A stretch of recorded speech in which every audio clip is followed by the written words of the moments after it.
समर्पित, संवेदनशील, सेवाभावी, संघटन कुशल अशा स्वयंसेवकाच्या जयंतीच्या निमित्तानं या जिव्हाळा पुरस्काराचं वितरण झालं। या दोन्ही पुरस्कार प्राप्त संस्थांचं अभिनंदन। स्वर्गीय विलासजींना विनम्र प्रणाम। आपल्या सगळ्यांनाही या शुभ संध्याकाळचं मनापासून रामराम। नाही येत आवाज? इथे येतोय, मागे येतोय।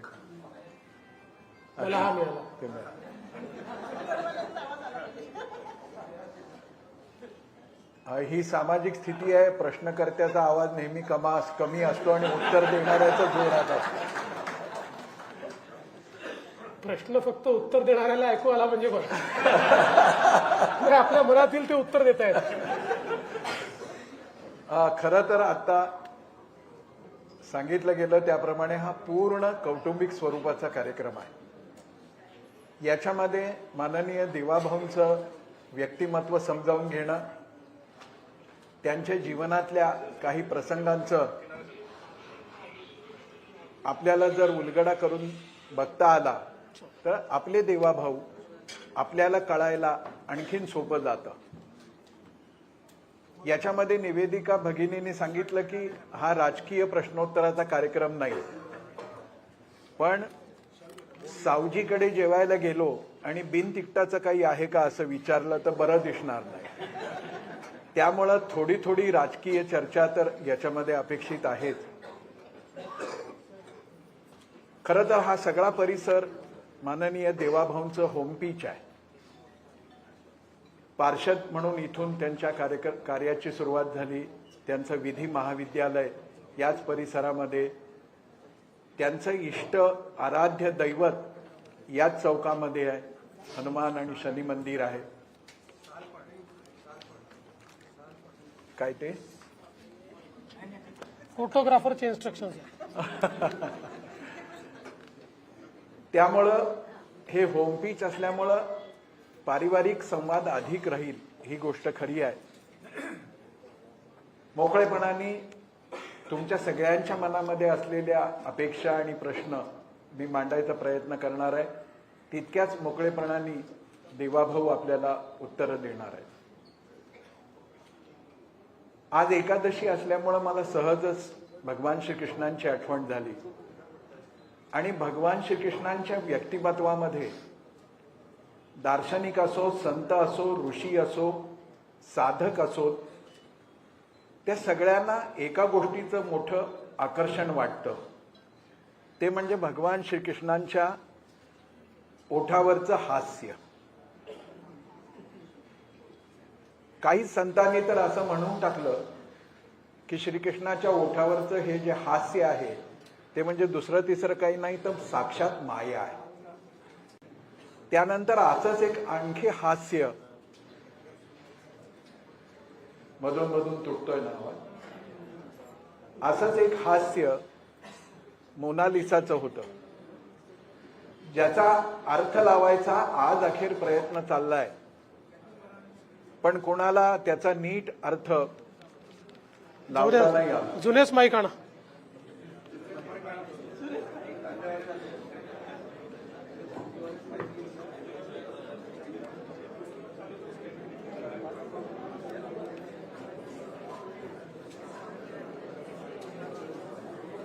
ते घेऊन जा, ते त्यातले पुस्तकं ते होते ते घेऊन जा, पुस्तकाची गठ्ठ्या।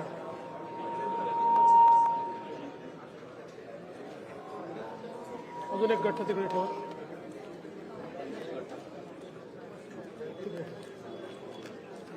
ह्याचा काहीच उपयोग नाही।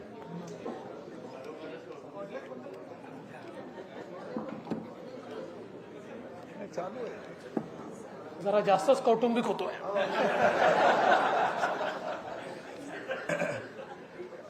पहिलं हास्य भगवान श्रीकृष्णांचं, दुसरं मोनालिसाचं।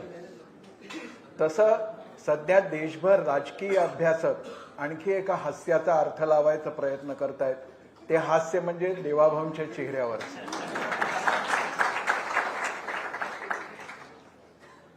महापालिकेपासून वेगवेगळ्या निमित्तानं वेगवेगळ्या व्यासपीठावरती ते हास्य विलसित होत असताना मी पाहतोय.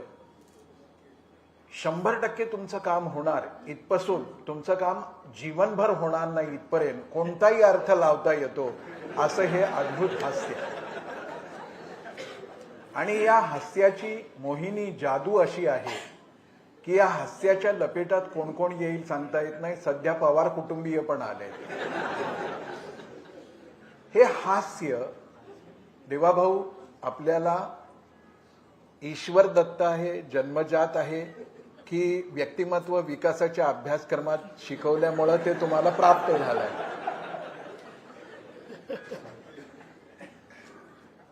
खरं म्हणजे व्यक्ती मोठा झाला की त्याच्या विविध गोष्टींना त्या ठिकाणी एक प्रकारे त्याचं वर्णन केलं जातं किंवा त्याला मोटिव्स दिले जातात. मी लहानपणापासून असाच आहे, माझ्यात काही अंतर नाही आहे. लहानपणी असं असलो तर निरागस असला म्हणायचं, राजकारणात असं असलो तर छदमी असला म्हणतात. त्यामुळे जशी जशी पदं बदलतात तसं तसं त्या हास्याचे अर्थ बदलतात. बाकी हास्य तेच आहे. मी निरागसही म्हणालो नाही आणि छदमी म्हणालो नाही. मी असं म्हणालो की मोहिनी घालणारं हे हास्य कसं काय प्राप्त झालं. ठीक आहे, या हास्याच्या जाळ्यात कोण कोण येतंय, कसं कसं येतंय आपण सगळे बघतो. महाविद्यालयीन जीवनामध्ये हास्याचा वसंत ऋतू येतो असं म्हणतात. तर त्या काळात कोण कोण लपेटामध्ये आलं होतं? मी नावं नाही विचारत, मी संख्या विचारतोय. महाविद्यालयीन जीवन हे सगळं आंदोलनांमध्ये गेलं. त्यामुळे तेव्हा कोणाला लपेटायचाही वेळ नव्हता आणि लपेटून घ्यायचाही वेळ नव्हता. पण प्रश्न असा पडतो की याच हास्यामध्ये संसार अमृताची प्राप्ती झाली का या हास्यामुळं?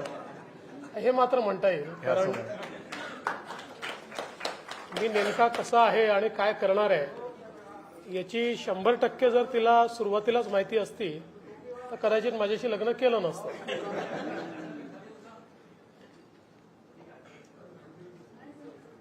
हा जो प्रामाणिकपणा आहे त्यामुळं देवाभाऊंच्या हास्याकडे छद्म, राजकारण, डावपेच असं बघता येत नाही. आणि इतकं सरळ मोकळं हसणं सगळ्यांनाच जमतं अशातला भाग नाही. पु ल देशपांडे एका ठिकाणी असं म्हणाले होते, ज्याला अश्रूची किंमत कळते त्यालाच हसण्याची कला साध्य होते. अतिशय संवेदनशील माणूस असल्याशिवाय. आणि आज ते मुख्यमंत्री आहेत, काही वर्षांपूर्वी ते होते, त्याच्या आधी राजकीय क्षेत्रामध्ये त्यांचा वावर होता. म्हणून आपण सगळे कुटुंबातले लोक असं बोलतो आहोत अशातला भाग नाही. पण खरोखर या हास्यामध्ये एक जबरदस्त सामर्थ्य आहे. आणि त्यामुळे खूपदा प्रश्न असा पडतो की एखाद्या वेळेला एखाद्या ठिकाणी आपल्यासाठी छान शब्द बोलला नाही गेला तर आपण दिवसभर फार बेचैन राहतो. विशेषतः आम्हा प्रवचनकार, कीर्तनकार लोकांच्या बाबतीत आणखीन एक गोष्ट घडते की 10 लोकांपैकी 8 लोक पाया पडले आणि 2 नाही पडले तर दिवसभर लक्षात राहतं की हे 2 पाया का नाही पडले. आता पाया पडणं ही काही शिवीगाळ नाही, ही काही टीका नाही, आलोचना नाही. पण देवाभाऊंना हा प्रश्न विचारावा असा वाटतो, मर्यादाहीन पातळी सोडून अतिशय वाईट स्तरावरची, वाईट शब्दातली वैयक्तिक टीका त्यांच्यावरती झाली. पण ना देवाभाऊंनी संयम सोडला ना धैर्य सोडलं. ही क्षमता त्यांनी कशी अर्जित केली हे कळालं तर आमचंही जीवन आम्हाला सुखकर करता येईल. म्हणजे एकच गोष्ट मी स्वतःला समजवली आहे की कोणी किती शिव्याशाप दिले हे जग लक्षात ठेवत नाही. इतिहास तुम्ही काय केलं हे लक्षात ठेवतो. त्यामुळे आपण करत जायचं. आज समजा आपण अगदी रिसेंट गेले 5 वर्ष बघितले. 5 वर्षात माझ्यावर टीका करणारे, माझ्याबद्दल वाटेल ते बोलणारे, यांना आता कोण लक्षात ठेवत आहे? मी काय केलं तेच लोकांच्या लक्षात आहे. त्यामुळे मला असं वाटतं की ठीक आहे, कधीतरी मनाला त्रास होतो, व्यक्ती म्हणून त्रास होतो, पण त्याचा विचार न करता आपलं काम हे आपण करत राहिलं पाहिजे. आणि खरं म्हणजे याची प्रेरणा जर कोणाकडनं घ्यायची असेल तर ती आपल्या देशाचे प्रधानमंत्री माननीय मोदीजींकडनं घ्यावी. संयम काय असतो तर त्यांच्यावर गुजरातमध्ये ज्या घटना झाल्या त्यानंतर माध्यमांनी देखील पातळी सोडून टीका केली, नेत्यांनी पण केली. 2002 पासनं 2014 पर्यंत त्यांनी कधी उत्तरच दिलं, टीका सहन करत राहिले. कधी एक तुम्हाला त्यांचा इंटरव्ह्यू दिसणार नाही, केलेल्या टीकेला उत्तर दिसणार नाही. तर त्यांनी आपल्या कामातनं अशी परिस्थिती निर्माण केली की 2013 साली देशातला एकूण एक व्यक्ती असं म्हणत होता की या देशाला परिवर्तन पाहिजे आणि ते परिवर्तन देण्याची क्षमता मोदीजींमध्ये आहे. त्यामुळे मला असं वाटतं की हीच खरी आपली प्रेरणा आहे की आपलं काम आपण करत राहायचं आणि समोरच्याला त्यांनी करू द्यायचं. शेवटी मोदीजींना मौत का सौदागर म्हणणारे आणि काय काय म्हणणारे यांना कोणी लक्षात ठेवत नाही, तर लोक मोदीजींना लक्षात ठेवतात. त्यांनी केलेलं गुजरातमधलं काम आणि त्यांनी केलेलं देशातलं काम लक्षात ठेवतात. खूप मोठी रहस्याची गोष्ट आहे ही की अशा पद्धतीने अनर्गळ टीका करणारे काम जेव्हा उत्तम दिसतं तेव्हा देवाभाऊ अभिनंदन असा अग्रलेख पण लिहितात. तर ही गोष्ट खरीच आहे. पण प्रश्न असा येतो की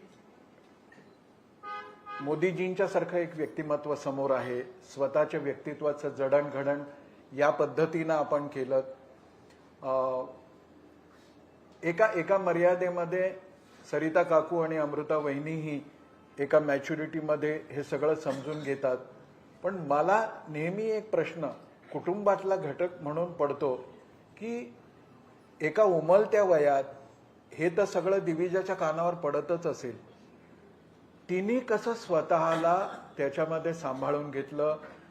त्या बाबतीत आई, आजी, बाबा यांच्याशी तिचा काही संवाद असतो का? आणि तिला कशा पद्धतीने प्रश्न पडतात आणि एक पिता म्हणून तुम्ही त्याचं उत्तर कसं देता? खरं म्हणजे मी गमतीने नेहमी असं म्हणतो की आमच्या घरी सगळ्यात मॅच्युअर कोणी असेल तर दिविज आहे. क्या बात. कारण आता तिचं वय 15 आहे, पण या वयामध्ये जी प्रगल्भता तिच्यामध्ये आहे, म्हणजे आपण बघितलं असेल की आत्ता मी मुख्यमंत्री जेव्हा बनणार किंवा सगळं चालू होतं, माध्यमांनी तिला प्रश्न विचारले आणि अर्थात अशा वेळेस अनेक वेळा क्रूर प्रश्न विचारले जातात, अडचणीत येणारे प्रश्न विचारले जातात. पण तिला प्रश्न विचारला की तुला काय वाटतं, तुझे वडील होतील का, ते मुख्यमंत्री होणार आहेत का? तिने सांगितलं जो होईल तो महायुतीचा होईल आणि नेते ठरवतील तो मुख्यमंत्री होईल. तर त्याच्यामुळे मला असं वाटतं की ही जी प्रगल्भता तिच्यामध्ये आहे तिला यातलं अंतर समजतं आणि तिला हे माहिती आहे की अशा प्रकारे राजकारणामध्ये टार्गेट केलं जातं, कधी अद्वा तद्वा बोललं जातं. त्यामुळे मला असं वाटतं की ती मॅच्युरिटी त्याच्यामध्ये एक प्रकारे उपजतच आली किंवा ती तिने स्वतः ॲक्वायर केली. फार काही आम्ही कोणी, मी किंवा आईनी किंवा अमृतानी तिला समजवलं, शिकवलं असं नाही आहे. तर अनेक वेळा मुलं कशा प्रकारे ती ॲक्वायर करतात तशी त्यांनी ॲक्वायर केली. खूप आशादायक गोष्ट आहे. याचा अर्थ फडणवीसांच्या कुटुंबात तिसरी पिढी आता नेतृत्वासाठी सिद्ध व्हायला लागली असं म्हणायला. याचं एक तुम्हाला सांगतो की म्हणजे तिला यायचं असेल तिने जरूर यावं, पण माझा स्वतःचा समज असा आहे की फडणवीसांच्या कुटुंबात राजकारणामधला शेवटचा मी. ह्याला टाळी वाजवता कामा नाही. पण खरोखरच ही गोष्ट अशी आहे की सदैव ताण तणाव टीका आणि मधला काळ तर बॅड पेक्षाही कुठला दुसरा शब्द असेल तर तसा तो पॅच होता. आणि ज्याला जीभ आहे आणि बोलता येतं तो वाटेल ते बोलत होता. त्या सगळ्याचं मी परत स्मरण करत नाही. माणूस म्हणून कितीही जरी आदर्श डोळ्यासमोर असले तरी शेवटी आपलं मन आहे आणि मनाला टोचत राहतं, बोचत राहतं. अशा सगळ्या ताणतणावाचं नियोजन करण्यासाठी आपण नेमकी कोणती जीवनशैली अंगीकारली, कसं नियोजन करता? कारण का आम्हाला पाणी नाही आलं की ताण येतो, आता रेशनवर अमुक मिळणार नाही म्हटलं की आम्ही साठा करायला लागतो. इतक्या किरकोळ गोष्टीचा ताण आम्हाला नाही मॅनेज करतायत. आपण हा सगळा ताण कसा मॅनेज करता? मुळात आपण जीवनामध्ये अनेक लोकांकडनं शिकत असतो. मला आठवतं की साधारणपणे 1993ची वगैरे गोष्ट असेल, त्यावेळी अरुण गुजराती हे नगर विकास विभागाचे राज्यमंत्री होते आणि नागपूरला सेशन करता ते आले होते. आणि आमच्यासोबत नगरसेवक होते एक रमेश चोपडे म्हणून. तर त्यांचं एक ULCचं काम होतं. तर शोभाताई आमदार होत्या, मी नगरसेवक होतो. शोभाताईंना म्हटलं की आपण तुम्ही आम्हाला घेऊन चला, अरुण गुजरातींकडे याचं काम आहे, जेन्युइन काम आहे, आपण जाऊ. आम्ही अरुण गुजरातींकडे गेलो. तेव्हा साहजिकच भारतीय जनता पक्षामध्ये मंत्री वगैरे म्हटलं की आपल्याला फारच मोठं वाटायचं की बाबा मंत्री म्हणजे पुढच्या कुठल्या तरी दुसऱ्या ग्रहाहून आलेला व्यक्ती आहे. आणि आमच्यासारख्या छोट्या कार्यकर्त्याला तर फारच वाटायचं. तर आम्ही गेलो आपलं तिथे. तर गुजराती साहेब बसले होते. खूप लोक तिथे होते. कोणी त्यांना काही ओरडून बोलत होतं, कोणी वाकडं तिकडं बोलत होतं. सगळ्यांना ते अतिशय शांतपणे उत्तर देत होते. आणि मग ते म्हणाले, शोभाताई तुम्हाला थोडा वेळ आहे ना, जरा हे सगळे मी करून घेतो आणि त्याच्यानंतर मग आपण बोलू. एक 1.25 तास आम्ही त्या ठिकाणी होतो. आणि 1.25 तासामध्ये अरुणभाईंनी सगळ्या लोकांचं शांतपणे ऐकून घेतलं, कोण कसा बोलला अगदी. आणि मग लोक गेले, मग आमचं समजून घेतलं. मग मी आणि शोभाताई त्यांच्यासोबत बसलो. मी त्यांना सहज विचारलं, म्हटलं अरुणभाई असे एकदम लोक अंगावर येतात आणि काय वाटेल ते बोलतात, तुम्ही एवढे मोठे मंत्री आहात, तुम्हाला काय वाटत नाही का? तर ते म्हणाले की बघा, मी ज्या परिवारात येतो, माझा परिवार, माझे वडील हे गांधीवादी आहेत. आपण सौभाग्याने चांगल्या घरामध्ये जन्मलो, आपल्याला चांगले संस्कार मिळाले. आपल्याकडे जे येणारे लोक आहेत त्यांच्या मनामध्ये काही ना काही शंका असतात, प्रश्न असतात. आणि त्यातले अनेक लोक तर याकरता आले असतात की त्यांना एवढंच सांगायचं असतं कसं मंत्र्याला सुलवलं, कशा 4 चौघात त्याची काढली. मला त्याला समाधान मिळतं, आपलं काय जातं. बाहेर निघाल्यावर आपल्यालाच हार घालणार लोक, मंत्री म्हणून आपलेच सत्कार होणार. मला असं वाटतं की तो माझ्याकरता एक फार महत्वाचा मंत्र त्या काळामध्ये ठरला. आणि तेव्हापासून मी माझ्या जीवनामध्ये पेशन्स शिकलो. आणि मी नेहमी असं म्हणतो की पेशन्स हा राजकारणामध्ये सगळ्यात मोठा गुण जर काही असेल तर तो पेशन्स आहे.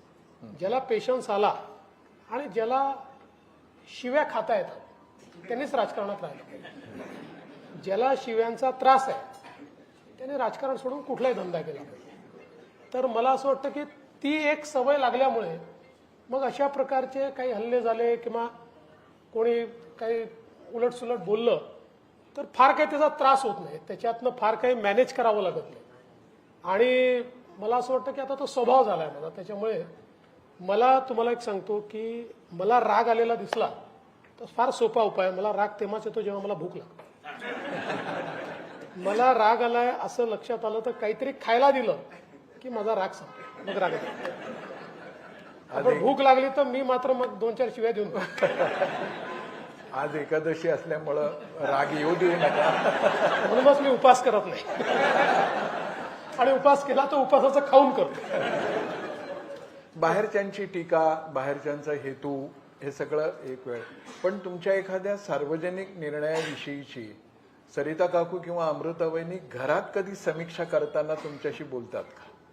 मला सांगा, असं कोणचं घर आहे की ज्याच्यामध्ये आई किंवा बायको ही तुमची समीक्षा करत नाही आणि तुम्ही कसे मूर्ख आहात किंवा तुम्हाला कसं थोडं कमी कळतं असं सांगत नाही.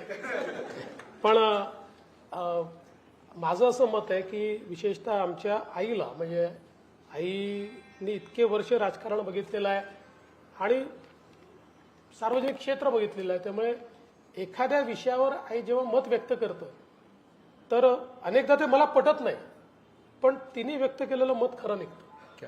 त्याच्यामुळे तिला ते एक, मला असं वाटतं की एक आकलन आहे सामाजिक व्यवस्थेचं. त्यामुळे निश्चितपणे ती पण अनेकदा मत व्यक्त करते किंवा अमृता पण अनेक वेळा मत व्यक्त करते.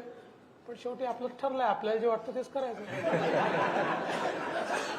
या मुद्द्यावर सगळ्या नवरे लोकांनी टाळ्या वाजवायला पाहिजे. जसा सरिता काकूंच्या ऑब्झर्वेशनचा किंवा आणखीन सामाजिक व्यक्तित्वाचा या सगळ्या सहनशीलतेमध्ये योग्य पद्धतीनं प्रतिसाद देण्यामध्ये वाटा आहे, तसं स्वर्गीय विलासजींच्या बाबतीतली एखादी आठवण आहे का की ज्यांच्यामुळं देवेंद्र हे आता देवाभाऊ होऊ शकले? नाही, खरं म्हणजे आठवणी तर खूप आहे, पण म्हणजे सगळ्यात महत्त्वाची माझ्या जीवनामध्ये कलाटणी देणारी गोष्ट जी आहे ती अशी आहे की मी विद्यार्थी परिषदेचं काम करायचो आणि विद्यार्थी परिषदेमध्ये म्हणजे पहिल्या कारसेवेला विद्यार्थी परिषदेचा कार्यकर्ता म्हणून मी गेलो होतो आणि त्याच्यानंतर परत आल्यानंतर आमचे काही आपले कॉलेजचे इलेक्शन्स वगैरे झाले आणि एक दिवस मी आणि उदय डबले वगैरे 4-5 लोक आम्ही आपले संगमसाळीच्या तिथे जे जुनं कार्यालय होतं त्याच्यासमोर फुटपाथवर बसून आम्ही गप्पा मारत होतो. तर सुनीलजी आंबेकर तेव्हा आमचे प्रांत संघटन मंत्री होते. सुनीलजी आले आणि सुनीलजींनी मला बोलवलं, म्हणाले देवेंद्र जरा ये. मी गेलो. मला असं आहे की असा निर्णय झाला आहे की तू उद्यापासनं भाजपचं काम करायचं. मला काही राजकीय क्षेत्रात यायचं नव्हतं. माझ्या जीवनातलं असं हे होतं की काही वर्ष काम करू, पूर्ण वेळ काम करू विद्यार्थी परिषदेत असं मला वाटायचं. त्यामुळे मी त्यांच्याशी बराच वाद केला. मी म्हटलं की नाही मला जायचं नाही, असं कसं. ते म्हणाले तुला माहिती आहे आपल्याकडे एकदा ठरलं की ठरलं. म्हटलं पण असं कसं. म्हटलं ठीक आहे, तुझ्या मनात काही शंका असेल, तुला बदलायचं असेल, काही करायचं असेल, तू विलाजींकडे जा. विलाजींकडे दुसऱ्या दिवशी विलाजींकडे गेलो. गेल्यानंतर विलाजींना म्हटलं विलाजी असा कसा निर्णय झाला, मला विद्यार्थी परिषदेचं काम करायचं आहे, मला भाजपचं काम करायला सांगतायत. विलाजी नेहमीच्या पद्धतीने म्हणाले अरे तो तिखट चिवडा आणलाय, तो तू खा. मग तिखट चिवडा दिला. मग विनय त्यांना बोलून पुरणाची पोळी दिली. अर्धा पाऊण तास मला खूप बोलायचं होतं पण ते खाऊच घालत होते. मग अर्ध्या पाऊण तासाने मग म्हणाले हा काय तुझं म्हणणं काय आता सांग. मी म्हटलं नाही नाही मला काय आत्ता भाजपमध्ये काम करायचं नाही. ते म्हणाले तू स्वयंसेवक आहेस. म्हटलं हो. मग आपल्याकडे काय स्वयंसेवकाने काय करायचं असतं. म्हटलं जे सांगितलं ते करायचं असतं. मग तू काय करणार आहे. म्हटलं काम करीन भाजप. असं एका मिनिटात विलासजींनी त्यावेळी कन्व्हिन्स केलं. आणि खरं म्हणजे आमच्यामध्ये जी उपक्रमशीलता आली ती विलासजींमुळे आली. म्हणजे आज ज्या नॅशनल कॅन्सर इन्स्टिट्यूट असेल, भोसला मिलिटरी स्कूल असेल, या सगळ्या गोष्टी त्याची प्रेरणा किंवा त्याच्यामध्ये पाठबळ हे जर कोणाचं असेल, खिशामध्ये दमडी नाही आणि शेकडो कोटी रुपयाच्या प्रकल्पांचं स्वप्न बघायचं, तर हे स्वप्न बघताना आपल्या पाठीशी कोण आहे तर विलासजी आहेत. विलासजींनी सांगितलंय त्यामुळे करायचं आहे. अशा प्रकारची भावना ही विलासजींच्या बद्दल असायची. मला असं वाटतं की एकूणच जे विलासजींचं व्यक्तिमत्व होतं ते शांतपणे तुमच्या मनामध्ये ते एखादी गोष्ट रुजवायची आणि ती एकदा रुजली की ती करण्याची प्रेरणाही द्यायची आणि त्याच्याकरता तुमच्या पाठीमागे लागायचे देखील आणि तुम्हाला मदतही करायची. आणि म्हणून मला असं वाटतं की म्हणजे त्या पिढीतले जे काही आम्ही लोक आहोत यांच्या जीवनामध्ये विलासजींचं खूप महत्व आहे किंवा विलासजींशी जो काही आमचा संपर्क आला त्यातनं खूप गोष्टी आम्हाला शिकायला मिळाल्या. खरोखरच सगळ्यात कठीण संघकार्यासाठी क्षेत्र असलेल्या उत्तर नागपूरमध्ये विलासजींनी ज्या पद्धतीनं घराघरामध्ये संबंध प्रस्थापित केले, मग अशिक्षित अडाणी माणसाला कौटुंबिक समस्येतही त्यांनी मार्गदर्शन केलं आणि देवाभाऊंसारख्या एका शिक्षित आणि स्वतःचं ठाम मत असलेल्या तरुणालाही आपल्या दृष्टीने अनुकूलतेने वळवलं आणि एक मंत्र म्हटला की आपण संघाचे स्वयंसेवक आहोत तर आपल्याला काय केलं पाहिजे तर आज्ञा पाळली पाहिजे. अशी आज्ञा देवाभाऊ उपमुख्यमंत्री व्हा असं जेव्हा सांगितलं गेलं तेव्हाही हाच भाव होता. पण शेवटी चेहरा लपत नसतो. जरी हास्य असलं तर इतना जो तुम मुस्कुरा रहे हो क्या गम है जिसको छिपा रहे हो, हे आमच्यासारख्यांना तरी काय म्हटलं आता पितृतुल्य म्हटलं ना मला आता तर कळतं. तर त्यावेळेला आज्ञापालन आणि मनाची घालमेल याचा बॅलन्स कसा काय जमतो? नाही, याचं कारण काय होतं की ज्यावेळेस हे परिवर्तन होत होतं आणि आम्ही सगळा निर्णय केला त्यावेळी सुरुवातीला मी अशी विनंती केली होती की आपण शिंदे साहेबांना मुख्यमंत्री करू आणि मी सरकारच्या बाहेर राहील. आणि मी त्याचं कारणही सांगितलं होतं की लोकांना असं वाटेल की बाबा हा किती सत्तेचा भुकेला आहे, की कालपर्यंत मुख्यमंत्री होता, आता पुन्हा सत्ता पाहिजे तर हा मंत्रिमंडळात चालला. आणि मी म्हटलं की माझ्यासारख्या व्यक्तीला अशी टीका किंवा अशा प्रकारचा भाव हा काही मला आवडणार नाही, म्हणून मला पक्षाचं काम द्या, मी बाहेरून सरकार चालवू, आपण बाहेरून त्यांना मदत करू आणि मी पक्ष वाढवतो. आणि सुरुवातीला जवळपास हे ठरलं होतं, पण नंतर पक्षामध्ये तो निर्णय बदलला. आणि निर्णय बदलल्यानंतर ज्यावेळेस मला हे सांगितलं, आणि आज तुम्ही मला विचाराल तर मला असं वाटतं की वरिष्ठांनी जो काही विचार केला तो बरोबर होता. मला त्यांनी सांगितलं की बघ, शेवटी अशा प्रकारचं एक नवीन सरकार चालवायचं आहे, कोएलिशनचं सरकार चालवायचं आहे, सगळ्यात मोठा पक्ष आपण, मुख्यमंत्री आपला नाही आहे. अशा परिस्थितीमध्ये सरकार नीट चालवायचं असेल तर तुझ्यासारख्या अनुभवी माणसाला आत असलं पाहिजे.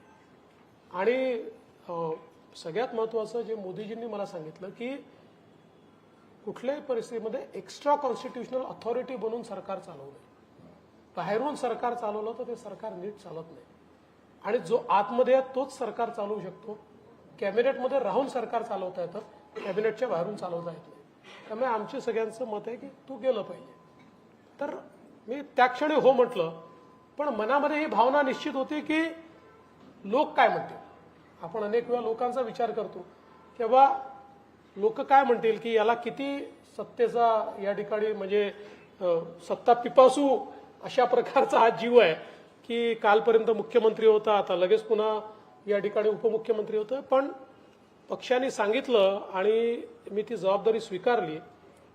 आणि 2 दिवसामध्ये देशभरातल्या कार्यकर्त्यांनी आणि नेत्यांनी ज्या प्रकारे मला संदेश केले, फोन केले, माझ्याशी बोलले, मी आज हे सांगू शकतो की मुख्यमंत्री झालो असतो तर जेवढा मान सन्मान मिळाला नसता त्यापेक्षा जास्त मान सन्मान उपमुख्यमंत्री झाला.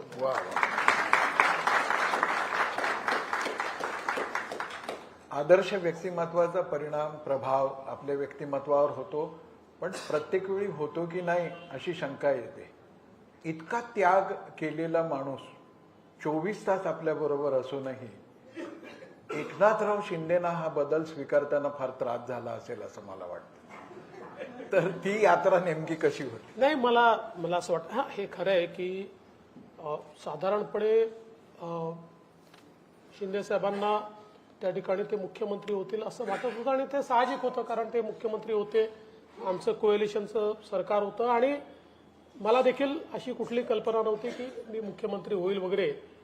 परंतु जनतेने मॅन्डेटच असा दिला की 132 जागा भाजपच्या आल्यानंतर भारतीय जनता पक्षाचा मुख्यमंत्री न करणं हे जनतेलाही आणि पक्षातल्या कार्यकर्त्यांनाही त्या ठिकाणी मला असं वाटतं आवडलं नसतं.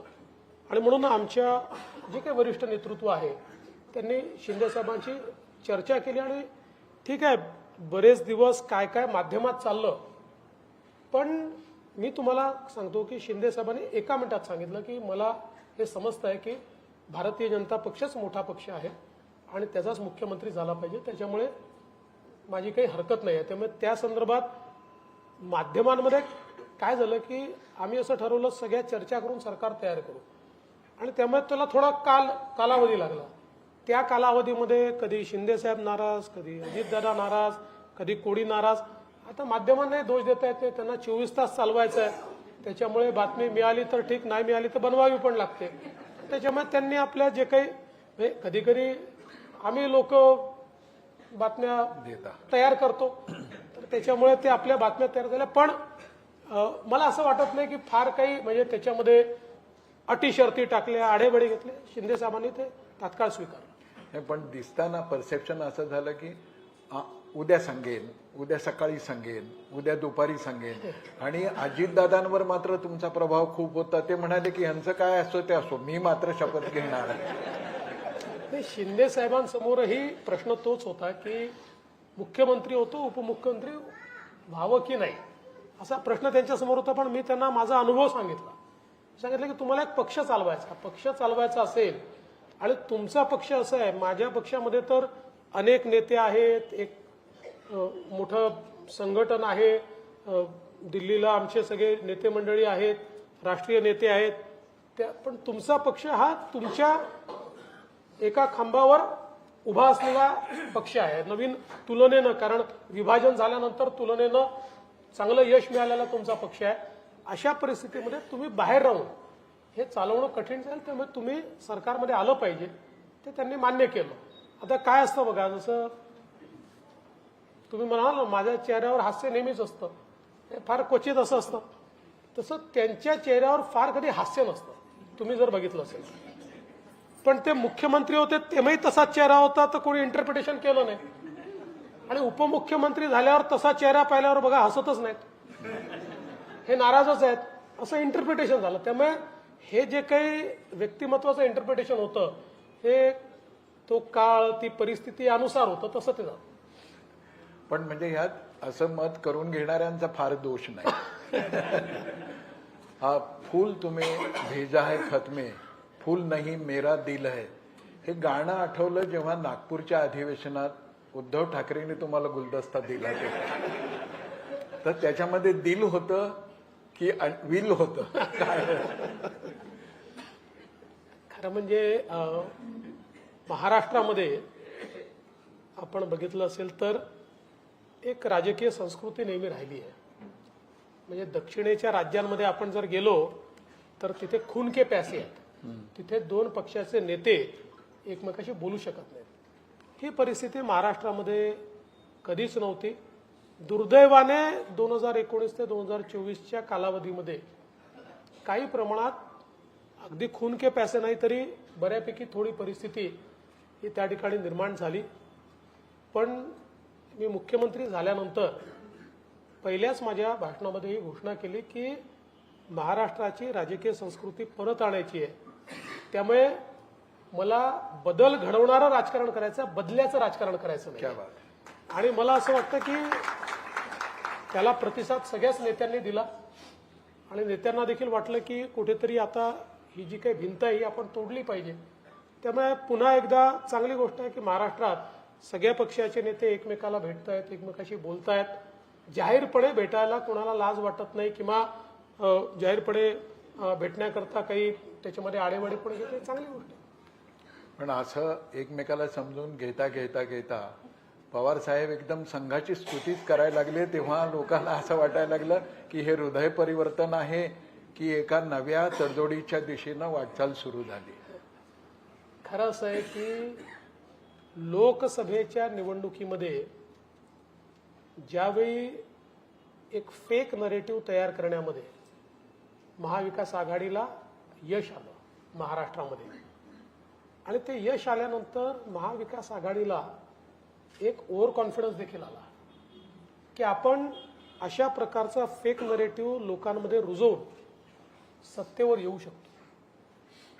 आणि आमच्याकरता देखील तो एक धक्का होता.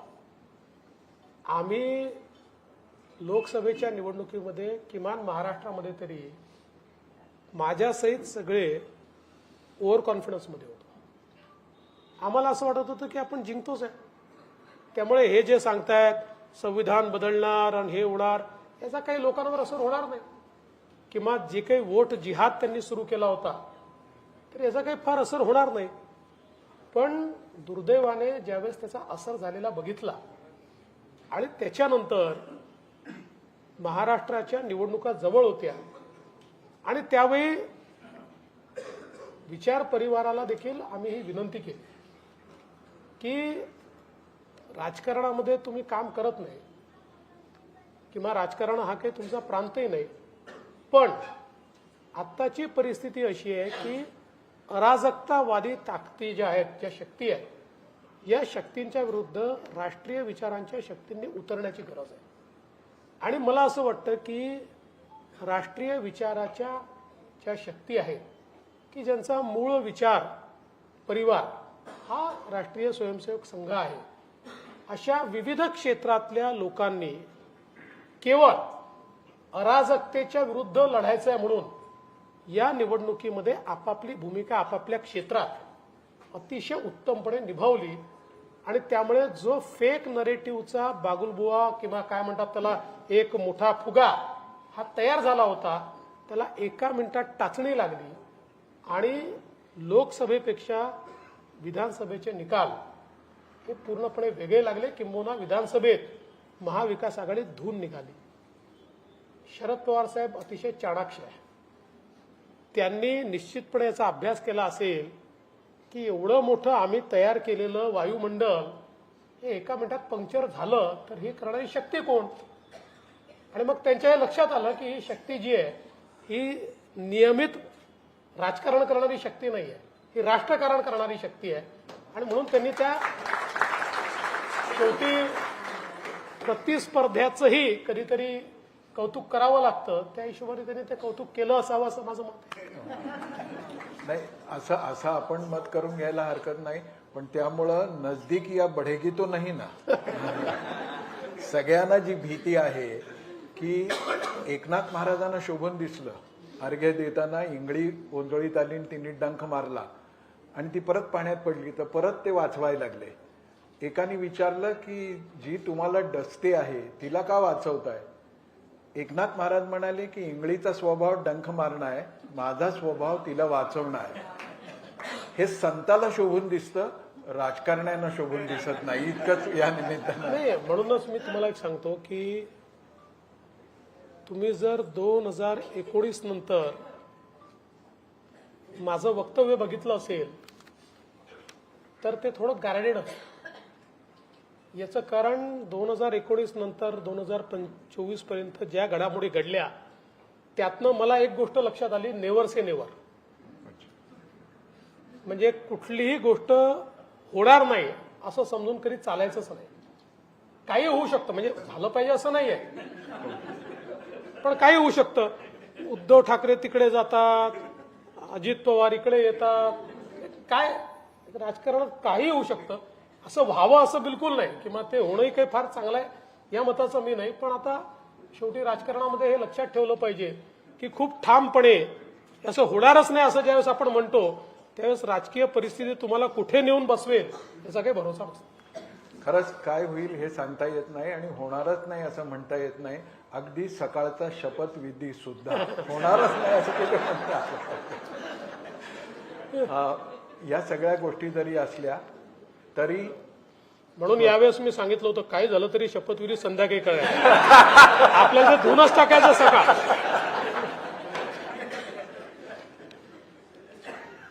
सकाळ धार्जिणा नाहीये असं त्याचा अर्थ. या सगळ्या गोष्टी आहेत. ताणतणावाचं नियोजन, टीका, आलोचना, कोणत्याही पातळीवरची सगळं सहन करणं. यात देवाभाऊ आपला एक स्वभाव खूप लक्षात येतो. जाणकारांच्या येतोच, पण सामान्य माणसांच्याही येतो. कितीही व्यस्ततेमध्ये आपण असलात तरी आपला अलर्ट, दक्षतेचा जो एक भाग आहे तो कधी सुटतोय असं लक्षात येत नाही. म्हणजे अगदी 2 दिवसापूर्वीचं उदाहरण, स्वामी गोविंददेव गिरींच्या कार्यक्रमामध्ये देवाभाऊंना जिरेटोप दिला गेला आणि सगळ्यांनी म्हटलं की तो तुम्ही डोक्यावर ठेवा. पण एक क्षण असा होता की ते टीव्हीवर बघणाऱ्या माझ्यासारख्याच्या छातीत धस्स झालं की आता हा टोप खरंच जर त्या लोकांनी आग्रहाने, मोदी टोपी नको म्हणू शकतात ती वेगळी गोष्ट आहे, पण जिरे टोप डोक्यावर घातलास तर काय होईल. पण त्या क्षणी देवाभाऊंनी सांगितलं की नाही, मी ह्या टोपाला फक्त नमस्कार करू शकतो, हा डोक्यावर घालायचा अधिकार फक्त शिवाजी. ही जी दक्षता आहे, हा जो एक नेमकेपणा आहे, खरं म्हणजे अशा प्रश्नोत्तराच्या कार्य पारिवारिक असल्यामुळं वैयक्तिक अनुभव सांगतो. पहिल्यांदा आपण जेव्हा मुख्यमंत्री झालात तेव्हा आपलं एक शाही स्वागत नागपुरात झालं.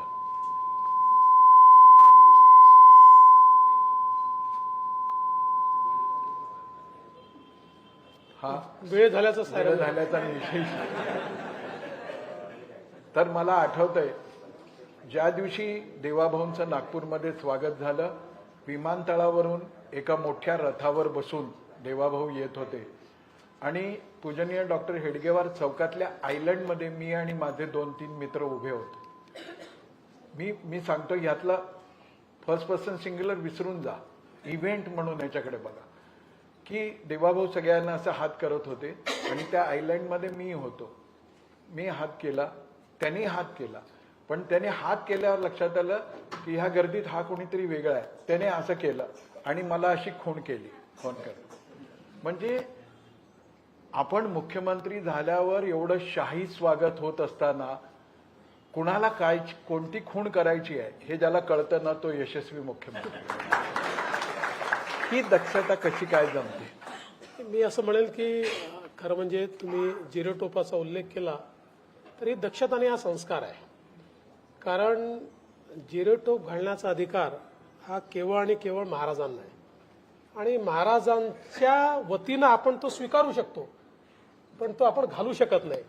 आणि स्वीकारत असताना आपल्याकडे ही भावना असली पाहिजे की राजकारणात काम करत असताना राज्यकारभार ज्या प्रकारे महाराजांनी चालवला त्या प्रकारे चालवण्याची हिंमत असेल तर तो झिरो टोप आपण स्वीकारला पाहिजे, नाहीतर तो स्वीकारू नये.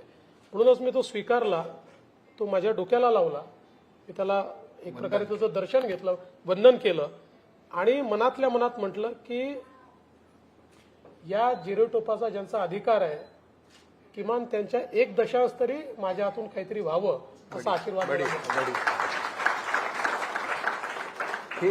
हे जे आहे की त्या क्षणी तसं वाटणं, तसं करणं, तसं सुचणं. तर हा इव्हेंट घडल्यानंतर मला माझ्या मुंबईच्या इलेक्ट्रॉनिक मीडियातल्या एका पत्रकार मित्राने विचारलं, अरे म्हणे यांना बरोबर कळतं की काय मेसेज द्यायचा आहे. एरवी तो टोप घेतला असता तर लोकांनी नावच ठेवलं असतं. हे खरंच मनापासून असतं की दाखवायसाठी? मी म्हटलं म्हणजे काय? ते म्हणे मुख्यमंत्री झाले तर शपथ घेतल्यानंतर पहिल्यांदा काय केलं तर गोमातेचं पूजन केलं. आत्ताही संतांच्या तिकडे सत्कार झाला त्यावेळेलाही गोमातेचं पूजन केलं. तर त्यांनी मला विचारलं की हे दाखवायसाठी असतं की आत काही आहे? मग मी त्याला एक छोटा प्रसंग सांगितला. एक 5 वर्षाचा मुलगा आहे, तो दुपारी 4 वाजता नागपूरच्या बसमध्ये बसतो, 8 वाजता मूल नावाच्या खेड्यावर पोचतो. त्या मुलाचं नाव आहे देवेंद्र. आणि मूलला आपल्या गावाला गेल्यानंतर हा 5 वर्षाचा मुलगा पहिल्यांदा काय करत असेल म्हटलं तुम्हाला माहिती नाही आहे, तुम्ही समजून घ्यायच्या मनस्थितीत नाही आहे. ढोंग लोकांच्या लक्षात येतं आणि प्रामाणिक प्रतिक्रियाही लोकांच्या लक्षात येते. हा 5 वर्षाचा देवेंद्र घरी गेल्यानंतर पहिल्यांदा गोठ्यात जात असे आणि गाय वासरांच्या अंगावरून हात फिरवत असे. आणि एवढंच नाही, परत नागपूरला येत असताना त्या सगळ्यांचा निरोप घेताना त्या छोट्या देवेंद्रच्या डोळ्यात पाणी येत असे. मी म्हटलं ही घटना तुम्हाला माहिती नसल्यामुळे तुम्हाला हे ढोंग वाटतं. मला असं वाटतं की हा त्या माणसाचा स्वभाव आहे की गोभक्ती, गोपूजन, गो गंगा गीता याच्याविषयी निष्ठा हे तर देवेंद्रजींचं खासियत आहे. हा सगळा राजकीय पटलाचा त्याच्यातल्या बऱ्या वाईट समजुतीचा विषय झाला. एक मधल्या काळामध्ये अमृता वहिनीने एक गौप्यस्फोट केला, त्याला गौप्यस्फोटच म्हणू आपण, की मधल्या काळामध्ये वेषांतर करून देवाभाऊ कोणाला तरी भेटायला जात असत. मी म्हटलं जसं गोभक्ती ही लहानपणापासून आहे तसं वेषांतर सुद्धा आहे का? आणि मग मला एक किस्सा आठवला. हे 8वी 9वी 10वीतली सगळी मुलं फडणवीसांची पुण्याला अभ्यासाला जेव्हा जात तेव्हा रात्री अभ्यास झाल्यावर फिरायला बाहेर पडत. तेव्हा एकदा अशी शर्यत लागली की काकू त्यावेळेला घरामध्ये संक्रांतीचे हलव्याचे दागिने वगैरे काही अशा वस्तू करायच्या, तर रंगीबेरंगी माळा खूप होत्या.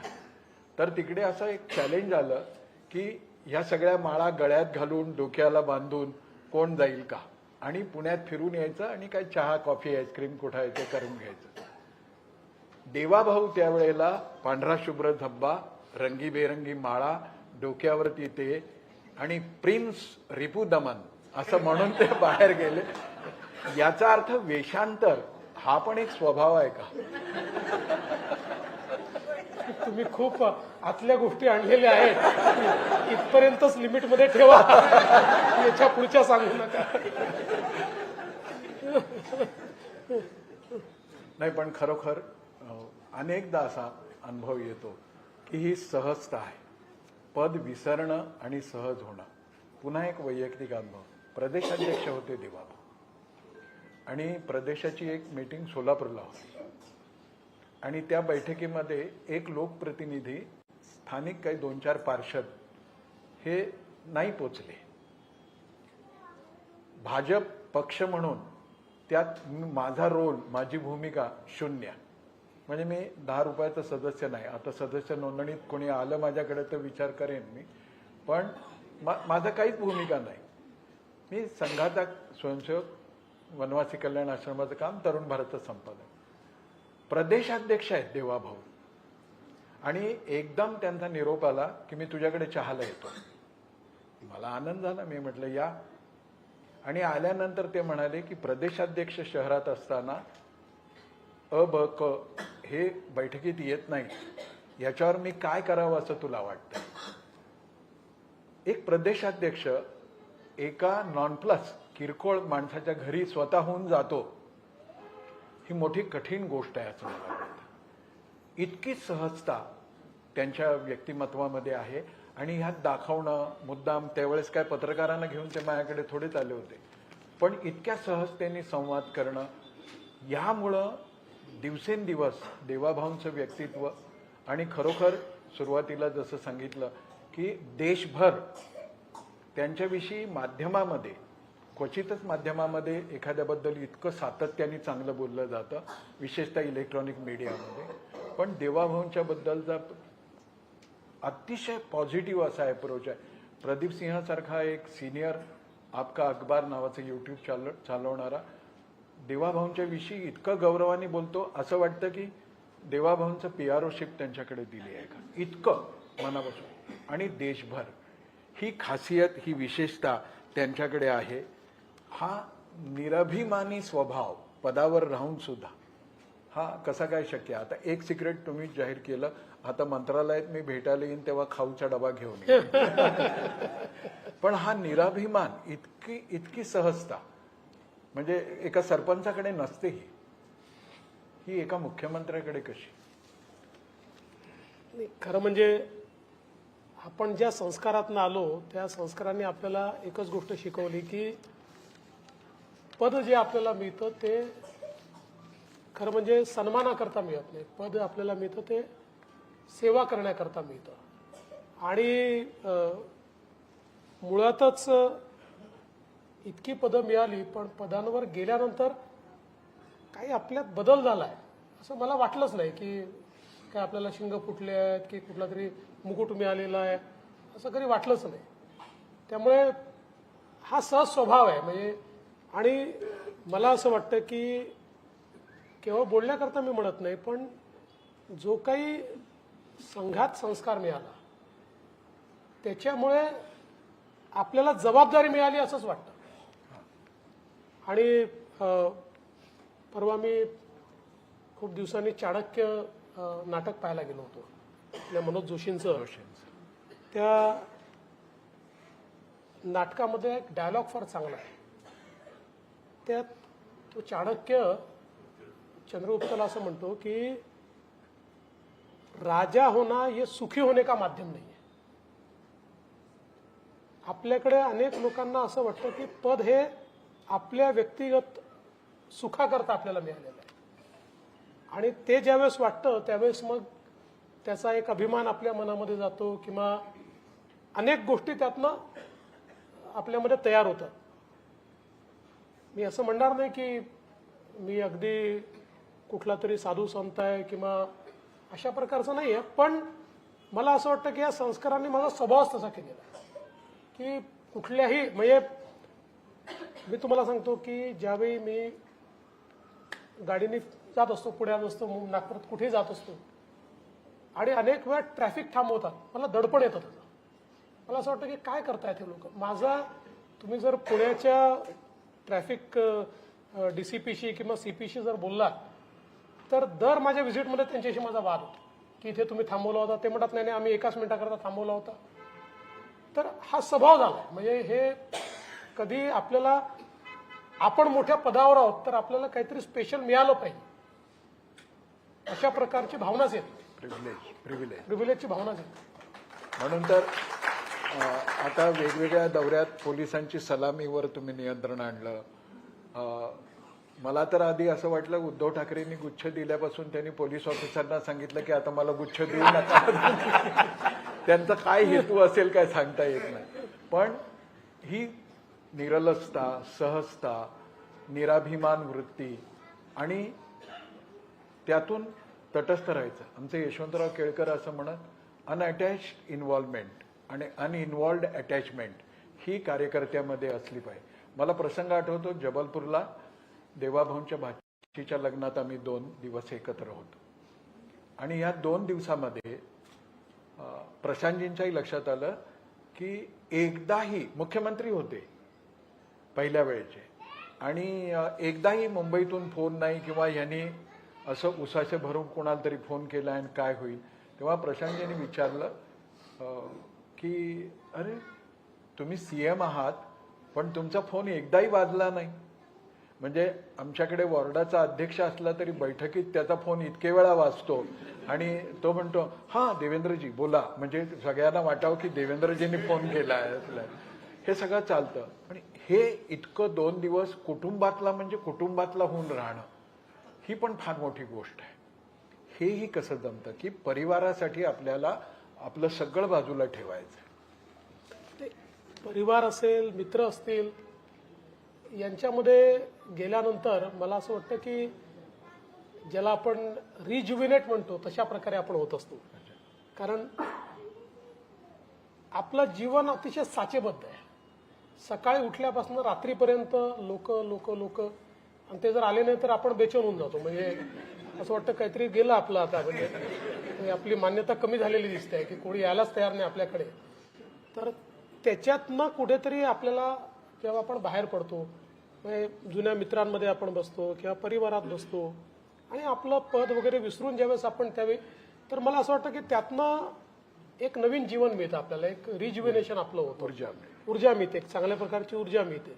ते मला अशा प्रकारे आवडतं. म्हणजे अशा संधी कमी मिळतात पण जेव्हा मिळतात तेव्हा मी त्याचा उपयोग घेतो. अजूनही असं एकदम बिनटपाची जीप काढून मित्रांबरोबर फिरावं वाटतं की नाही? असं वाटतं, पण आता मी एवढंच करतो की मला ड्रायव्हिंगचा शौक आहेच. त्यामुळे मी आता गेले 8-10 वर्ष मुंबईमध्ये रात्री 12-1 वाजता कोणाला तरी एखाद्या ज्याच्याकडे चांगली गाडी असेल त्याला बोलवतो, त्याला म्हणतो बाजूला बैस, आणि मग 2 तास गाडी घेऊन पूर्ण मुंबई फिरतो, पनवेल बिनवेल कुठेतरी जाऊन येतो. माझा ड्रायव्हिंगचा जो शौक आहे तो रात्री 12-1 वाजता मी पूर्ण करतो. मला वाटलं मरीन ड्राईव्हवरच फिरता की काय तुम्ही.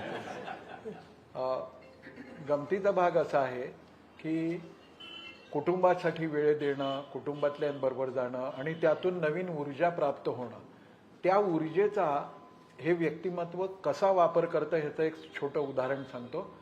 पहिल्या वेळी जेव्हा ते मुख्यमंत्री होते तेव्हा महापालिकेचा चुनाव लागला होता आणि उमेदवारांची निवड करायची होती. तर संघटन मंत्री, प्रदेशाध्यक्ष आणि मुख्यमंत्री असे 3घे जण संध्याकाळी 5 वाजता यादी करायला बसले, कोण कोण कसं कसं कसं. खरं तर मुख्यमंत्र्यांनी असं म्हणायला पाहिजे होतं प्रदेशाध्यक्ष आणि संघटन मंत्र्यांना, तुम्ही यादी पक्की करून टाका, शॉर्टलिस्ट करा, मी ओके करायची की नाही करायची ठरवतो. संध्याकाळी 5ला ही बैठक सुरू झाली.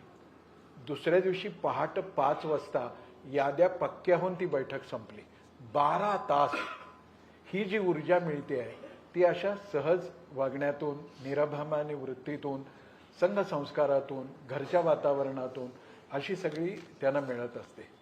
देवाभाऊंचं राजकीय, सामाजिक, सांस्कृतिक, कॅन्सर इन्स्टिट्यूट ही तर अशी अद्भुत गोष्ट इथे झाली आहे की संपूर्ण मध्य भारतासाठी ती मोठी अभिमानाची गोष्ट बनली.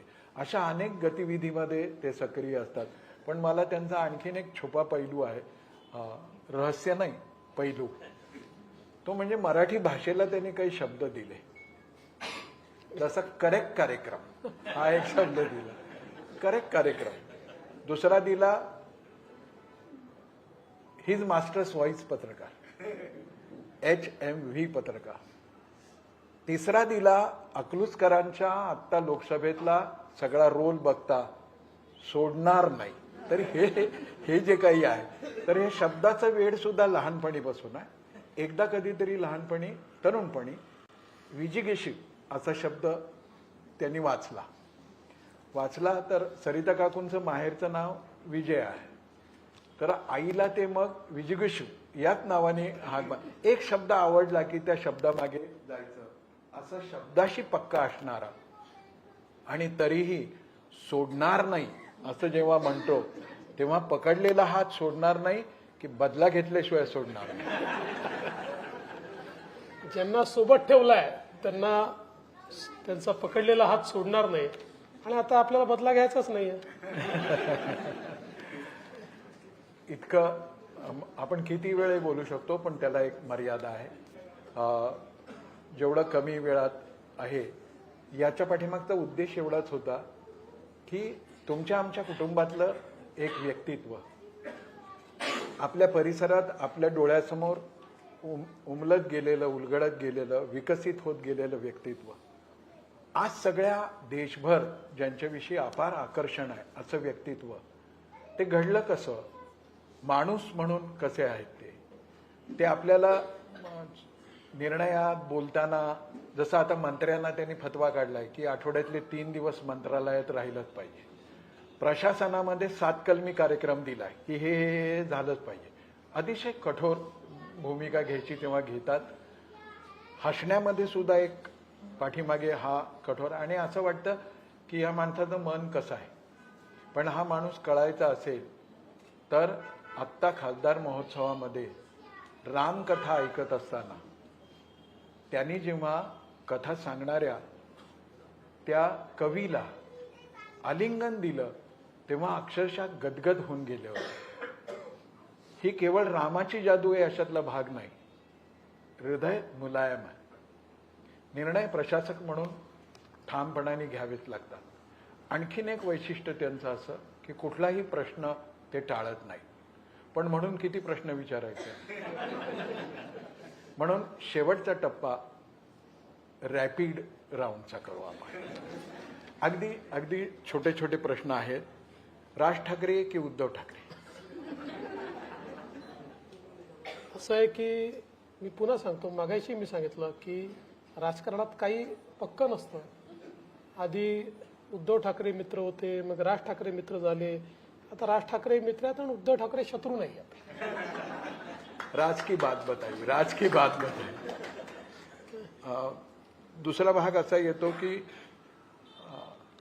खूप मनापासून ज्याच्यावर विश्वास टाकावा असे सहकार्यांमधले अजितदादा की एकनाथरावजी? माझ्या पुरतं विचाराल तर माझे दोघांशी अतिशय एक्सक्लुझिव्ह संबंध आहे. त्यांचं वेगवेगळ्या लोकांची वेगवेगळे डायनामिक्स असू शकतात, पण शिंदे साहेबांशी माझी खूप जुनी मैत्री आहे आणि अजितदादांमध्ये जी एक पॉलिटिकल मॅच्युरिटी आहे त्याच्यामुळे त्यांची माझी वेवलेंथ खूप मोठ्या प्रमाणात जुळते. श्रूड हा शब्द चांगला नाही वाटणार, पण ठाम कठोर असा राजकारणी अधिक कोण, मोदी की शहा? मला असं वाटतं की मोदीजी कठोरपेक्षाही अनुशासित राजकारणी आहेत. म्हणजे त्यांनी जीवनामध्ये जो मार्ग पकडला त्या मार्गावरनं कितीही अडचणी आल्या तरी त्यातनं आजूबाजूला व्हायचंच नाही. हे जे अनुशासन लागतंय फारच कठीण आहे. म्हणजे तुम्ही मला जर विचाराल तर त्याच्यात 10% देखील माझ्याकडे तेवढं अनुशासन नाही. त्यामुळे कठोर नाही म्हणतात, ते अनुशासित आहेत. आणि अमित भाई कसे आहेत की एखाद्या प्रसंगाला अमित भाई आपण जर त्यांना म्हटलं की राजकीय दृष्ट्या थोडा सोयीचा निर्णय करायचा तर सोयीचा निर्णय मोदीजी नाही घेणार, पण अमित भाईंना आपण पटवून थोडा सोयीचा निर्णय करून घेऊ शकतो. एक शेठ आहे, दुसरा दिवाण आहे, असा त्याचा अर्थ. असं समजा राजकीय क्षेत्रामध्ये अशी उलगाउलग घडवणारा, घालमेल घडवणारा एखादा प्रसंग घडला तर चटकन जाऊन कोणाशी बोलायला आवडेल, नितीनजींशी की नरेंद्रभाईंशी? नितीनजीच अवेलेबल आहेत ना. नरेंद्रभाईकडे राष्ट्रीय प्रश्न, आंतरराष्ट्रीय प्रश्न आहेत. आपण आपले छोटे छोटे प्रश्न घेऊन कुठे, पण एक मी निश्चितपणे आपल्याला सांगतो की मोदीजींची एक ही पण म्हणजे एक गोष्ट सगळ्यांनी जाणून घेण्यासारखी आहे की आपल्याकरता, आपल्या कुटुंबाकरता, हे मीच नाही, कोणीही जे काही प्रमुख नेते आहेत, आमदार आहेत, खासदार आहेत, यांनी वेळ मागितला तर ते वेळ देतात आणि अतिशय ज्याला कौटुंबिक अशा प्रकारची चर्चा करतात. तुमच्या अडचणी असतील तर त्या समजून घेतात. त्यामुळे मुळात मोदीजींचा जो स्वभाव आहे हा जरी वरून कठोर दिसत असला तरी तो फार इमोशनल आहे आणि एक त्यांचा कनेक्ट असतो. त्यामुळे आपण काही प्रधानमंत्र्याला रोज भेटायला जाऊ शकत नाही, पण जेव्हा आपण भेटतो त्यावेळेस त्यांच्याशी मनातल्या 4 गोष्टी बोलता येतात. आणि त्यांच्यातला दुसरा मोठा गुण आहे की ते किती वेळ ऐकून घेतात. ऐकून घेतात. ऐकून घेण्याची त्यांची जी क्षमता आहे, जसं तुम्ही मगाशी बोललात, तुम्हाला एक उदाहरण सांगतो की आमची इलेक्शन कमिटीची बैठक होती, आजही होती, पण आज या कार्यक्रमामध्ये मी गेलो नाही. तर लोकसभेच्या वेळी आमच्या त्या बैठकीची सुरुवात दुपारी 3 वाजता झाली आणि साधारण सकाळी 4 वाजेपर्यंत बैठक चालली. 3 वाजतापासून सकाळी 4 वाजेपर्यंत आम्ही सगळे 2-3दा तरी उठून बाहेर गेलो, नित्यक्रमा कशा करता तरी गेलो. मोदीजी उठलेच नाही. आणि या पूर्ण काळामध्ये शेवटचे 25 मिनिटं फक्त ते बोलले, बाकी सगळं ऐकून घेतलं. ही जी त्यांची ऐकण्याची क्षमता आहे, किंवा जेव्हा राष्ट्रीय अधिवेशन होतं, 2 दिवस राष्ट्रीय अधिवेशन असतं, त्या 2 दिवसात पूर्ण वेळ राष्ट्रीय अधिवेशनात ते बसतात, एक शब्द बोलत नाही, सगळं ऐकून घेतात आणि शेवटचं भाषण करतात. मला असं वाटतं की ही एक त्यांची जी क्षमता आहे ऐकून घेण्याची, ती फार महत्वाची. अनुशासन पाळायचं म्हणून राष्ट्रीय अध्यक्ष व्हा म्हटलं तर व्हाल की मुख्यमंत्री राहायला आवडेल? जे पक्ष सांगेल ते करायचं. मी तुम्हाला एक सांगतो बघा, माझं एक नेहमी म्हणणं आहे की देवेंद्र फडणवीस हा इतका मोठा झाला, ठीक आहे, त्याची क्षमता होती म्हणून नाही झाला, त्याच्या पाठीशी पक्ष उभा होता म्हणून झाला. आज या महाराष्ट्रामध्ये भारतीय जनता पक्षात अनेक नेते होते, कदाचित काही माझ्यापेक्षा चांगले असतील, त्यावेळी त्यांना संधी नाही मिळाली, मला संधी मिळाली, पक्षाने दिली. त्यामुळे माझं ठाम मत आहे की माझ्या पाठीमागचं भारतीय जनता पार्टी जर काढून टाकली तर फार कोणी मला विचारणार नाही, किंवा माझा असा गैरसमज देखील नाही की मी स्वतःची पार्टी तयार करून या ठिकाणी काहीतरी खूप मोठं काम करू शकतो, कारण 2 वेळा मुख्यमंत्री झालो, सगळ्यांचे डिपॉझिट जप्त होतील माझ्यासहित मी जर भारतीय जनता पार्टी शिवाय उभा राहिलो तर. त्यामुळे मला हे पूर्णपणे माहिती आहे की माझी जी ओळख आहे, आणि खरं तर आपण एक लक्षात घेतलं पाहिजे की महाराष्ट्राच्या सामाजिक व्यवस्थेमध्ये माझ्यासारख्या सामान्य कार्यकर्त्याला मुख्यमंत्री बनवण्याची रिस्क घेणं ही भारतीय जनता पार्टी आणि मोदीजीच घेऊ शकतात.